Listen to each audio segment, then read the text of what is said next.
తెలంగాణ ముఖ్యమంత్రి రేవంత్ రెడ్డి ప్రతిపక్షంలో ఉన్నప్పుడు ఎవరినైతే దారుణంగా తిట్టారో ఇప్పుడు వాళ్ళనే పక్కన తిప్పుకుంటున్నారు. అది కాంట్రాక్టర్లు కావచ్చు, ఐఏఎస్ అధికారులు కావచ్చు.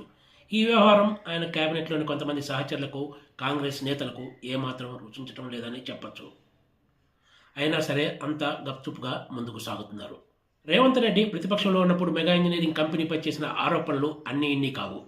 కంపెనీతో పాటు ఆ కంపెనీ అధినేత మెగా కృష్ణారెడ్డిపై కూడా వ్యక్తిగతంగా విమర్శలు చేసిన సందర్భాలు ఎన్నో ఉన్నాయి. కేసీఆర్తో కలిసి రాష్ట్రాన్ని దోచుకుంటున్నారంటూ ఆరోపించారు. సీన్ కట్ చేస్తే తెలంగాణలో కాంగ్రెస్ పార్టీ అధికారంలోకి వచ్చిన తర్వాత పరిస్థితుల్లో ఏమాత్రం మార్పు రాకపోగా ముఖ్యమంత్రి రేవంత్ రెడ్డి మెగా ఇంజనీరింగ్పై ఈగ వాలకుండా చూస్తున్నారనే విమర్శలు ఎదుర్కొంటున్నారు. ఇదే చర్చ మంత్రులతో పాటు కాంగ్రెస్ నాయకుల్లో కూడా సాగుతోంది. ఒక్కసారిగా ఇంతలా మార్పు రావడం వెనుక ఉన్న ప్రధాన కారణం ఏంటా అంటే తెర వెనుక జరిగిన డీల్స్ అన్న చర్చ ఆ పార్టీ నాయకుల్లో ఉంది. అందుకే గతంలో మెగా ఇంజనీరింగ్పై పేరు పెట్టి మరీ విమర్శలు చేసిన రేవంత్ రెడ్డి ఇప్పుడు ఆ కంపెనీ ఊసెత్తకుండా బీఆర్ఎస్ హయాంలో చేసినట్లే ఇప్పుడు ఆ కంపెనీకి కొడంగల్ లిఫ్ట్ ఇరిగేషన్తో పాటు రోడ్లు, ఇతర వేల కోట్ల రూపాయల ప్రాజెక్టులు కేటాయిస్తున్నట్లు అధికార వర్గాలు కూడా చెప్తున్నాయి. ఒక ముఖ్యమంత్రి రేవంత్ రెడ్డే కాకుండా అధికారంలోకి వచ్చిన కొత్తలో మంత్రి పొంగులేటి శ్రీనివాసరెడ్డి కూడా మెగా ఇంజనీరింగ్పై విమర్శలు గుప్పించారు. బీఆర్ఎస్ హయాంలో అక్రమాలకు పాల్పడిన వారిపై కఠిన చర్యలు తప్పవంటూ హెచ్చరించారు. సీన్ కట్ చేస్తే అంతా గప్చుప్, ఎవరిపై యాక్షన్స్ లేవనే విషయం స్పష్టంగా కళ్ల ముందు కనిపిస్తుంది.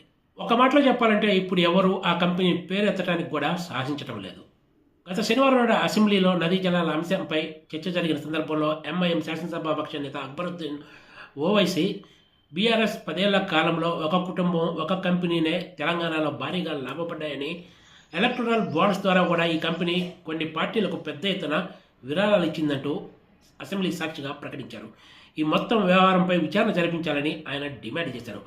ఒక్క రాష్ట్రంలోనే కాకుండా కేంద్రంలో కూడా ఆ కంపెనీ ఇలాగే విరాళాలు ఇచ్చిందని అక్బరుద్దీన్ ఓవైసీ చెప్పారు. ఇవన్నీ నవ్వుతూ విన్నారే తప్ప దీనిపై మాత్రం ముఖ్యమంత్రి రేవంత్ రెడ్డి స్పందించలేదు. తెలంగాణ ప్రజలపై పెనుభారం మోపిన కాళేశ్వరం ప్రాజెక్టు విషయంలో అత్యంత కీలకమైన మోటార్లు, పంపుల అంశాన్ని విచారణ పరిధి నుంచి తప్పించడంతోనే మెగా ఇంజనీరింగ్ కంపెనీని రక్షించడానికి ముఖ్యమంత్రి రేవంత్ రెడ్డి నిర్ణయం తీసుకున్నట్లు కనిపిస్తుందనే చర్చ సాగింది. ఒక కాంట్రాక్టర్ల విషయంలోనే కాదు, కొంతమంది ఐఏఎస్ అధికారుల విషయంలో కూడా ఇదే ధోరణిని సీఎం రేవంత్ రెడ్డి అవలంబిస్తున్నారు. ప్రతిపక్షంలో ఉండగా విమర్శలు చేసిన వాళ్ళనే ఇప్పుడు కీలక స్థానాల్లో కూర్చోబెట్టి వాళ్లతో కలిసి వ్యవహారాలు నడిపిస్తున్నారనే విమర్శలు ఎదుర్కొంటున్నారు. పెద్ద ఎత్తున ఆరోపణలు ఎదుర్కొన్న మెగా లాంటి కంపెనీతోనే సీఎం రేవంత్ రెడ్డి రాజీ పడ్డారంటే పరిస్థితి ఎలా ఉందో అర్థం చేసుకోవచ్చని ఒక సీనియర్ మంత్రి వ్యాఖ్యానించారు.